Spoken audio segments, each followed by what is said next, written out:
তারপরে ভাইয়ারা এখন আম্মু আর আমি চা খাবো অনেক দিন পর, জানেন।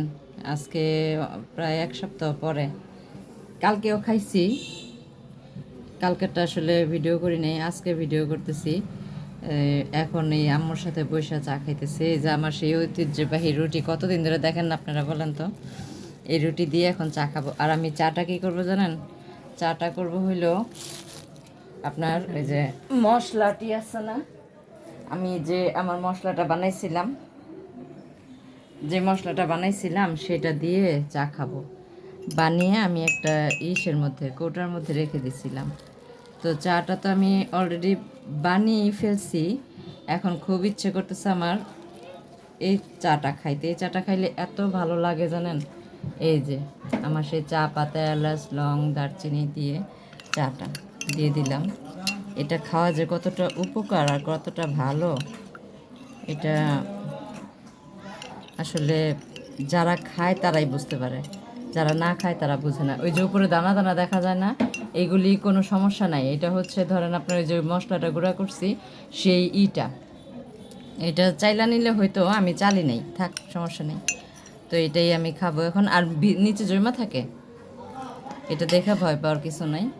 তো এখন আমরা চা খাইতেছি আম্মু আর আমি। সন্ধ্যা হয়ে গেছে, বাইরে অন্ধকার হয় নাই, কিন্তু মাগরিব আজান দিয়ে দিচ্ছে।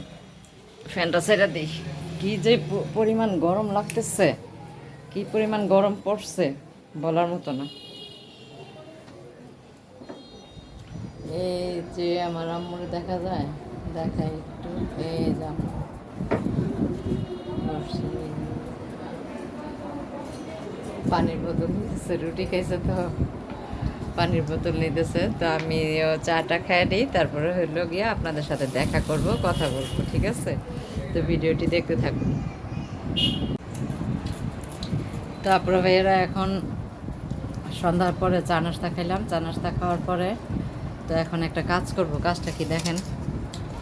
কাজটা হইলো এই যে একটা ছুরি নিচ্ছি, হ্যাঁ, একটা ছুরি নিচ্ছি।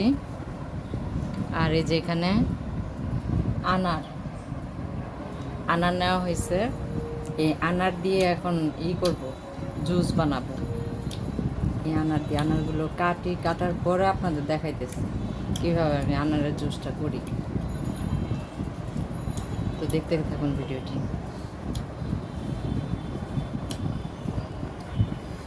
তারপরে ভাইয়েরা এই যে এখন এই যে আনারগুলো করে নিচ্ছি, দানাগুলি ছুটাই নিচ্ছি।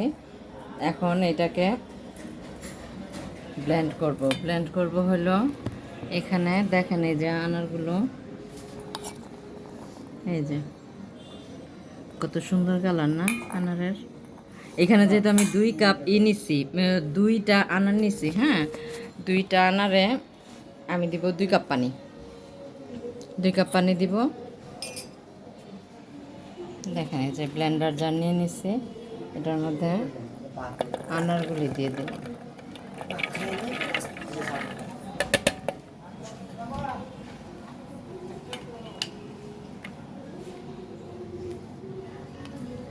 আনারগুলো দিয়ে নিলাম। একটা আনারের জন্য 1 কাপ পানি। আর এখানে 2টা আনার যেহেতু আমি এই কাপের 1 কাপ ডালছি, আর এই যে 1 কাপ, 2 কাপ পানি দিলাম। পানি আর এখন এখানে চিনি মিক্সড করব। তো এই যে 1 চামচ চিনি আগেই দিয়ে দিছি, এই যে আর 1 চামচ চিনি, 2 চামচ চিনি দেওয়া হয়েছে। তো এটাকে এখন আমি ব্লেন্ড করব। ব্লেন্ডার করার পরে আপনাদের দেখাইতেছি। এই যে দেখেন আমার সুন্দর ব্লেন্ড হয়ে গেছে।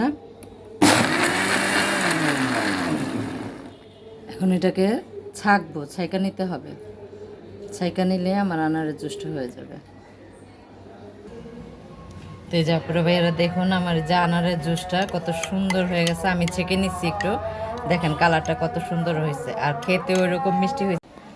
আসসালামু আলাইকুম আপুরা ভাইয়ারা, কেমন আছেন সবাই? আশা করি সবাই ভালো আছেন। তো প্রতিদিনের মতো আজকে আবার নতুন আরেকটি ব্লগ নিয়ে আপনাদের সামনে আসলাম। তো আশা করি ভিডিওটি সবাই দেখবেন। আর হলো এখন অনেক সকাল।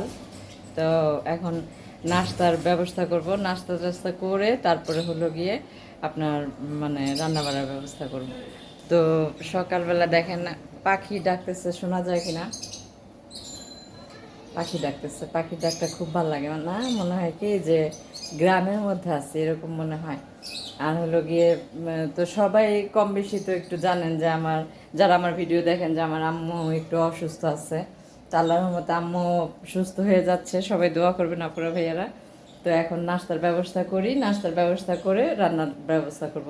আজকে রান্না করব হলো কি জানেন, আজকে রান্না করব হলো এই এই যে শসা, শসা তরকারি রান্না করব। তো দেখতে থাকুন আপনারা ভাইয়েরা ভিডিওটি।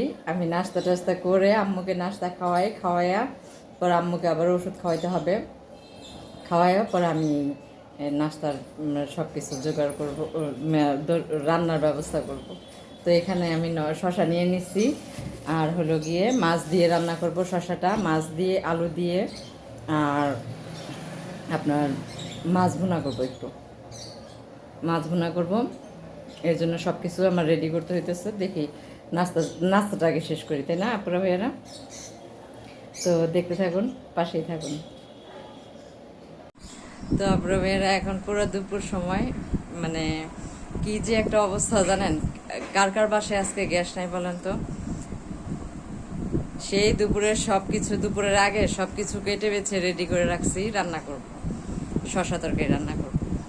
তো ওই মুহূর্তে চলে গেছে গ্যাসটা, বলেন তো কি অবস্থা, মানে 3টা বেজে গেছে, তারপরেও গ্যাস আসে নাই।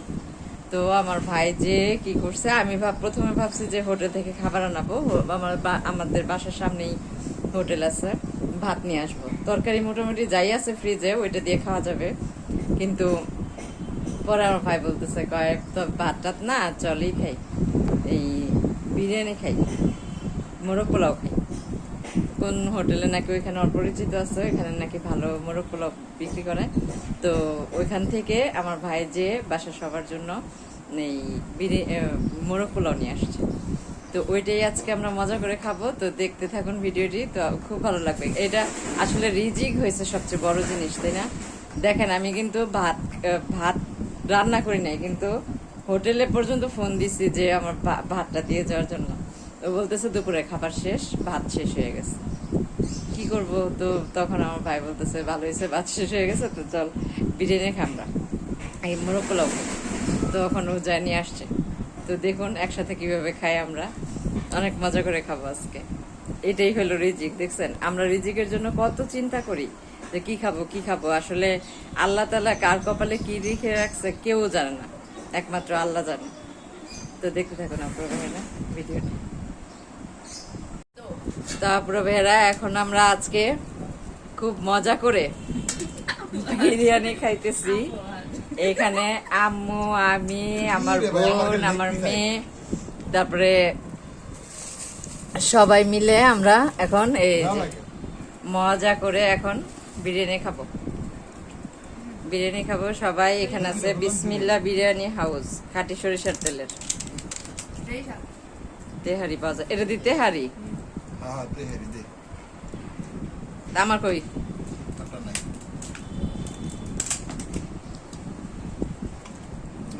না, খাইতেছি, খাই দেখি কেমন হয়েছে।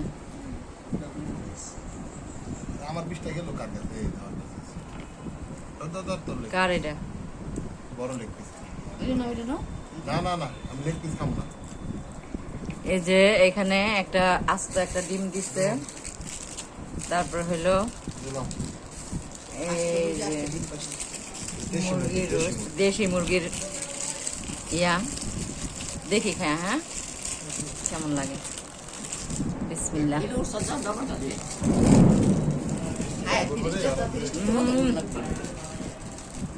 ওইরকম টেস্ট হয়েছে, এত মজা। কিন্তু কি জানেন, লবণটা কম হয়েছে, লবণ কম হয়েছে। তো অনেক মজা হয়েছে, অনেক।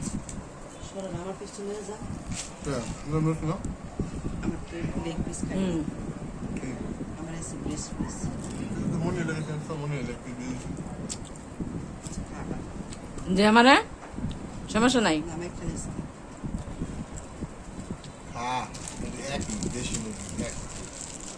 আমারে দে, আমারে দে। ইলু নে তুই নে আরে কাতো না দিলে বলছি।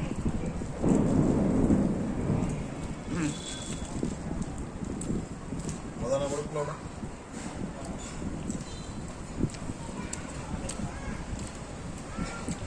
তারপরে ভাইয়েরা খেতে খেতে ভিডিওটি শেষ করি। আশা করি ভিডিওটি ভালো লাগবে আপনাদের। আর যারা যারা দেখবেন সবাই একটা সাবস্ক্রাইব করবেন আর কমেন্টের মাধ্যমে জানাবেন ভিডিওটি কেমন হলো। তো দেখতে থাকুন ভিডিওটি। তো আজকে এই পর্যন্ত বিদায়, দেখা হবে নতুন এক ব্লগে। তো আল্লাহ হাফেজ, সবাই ভালো থাকবেন, সুস্থ থাকবেন, নিজেদের প্রতি খেয়াল রাখবেন।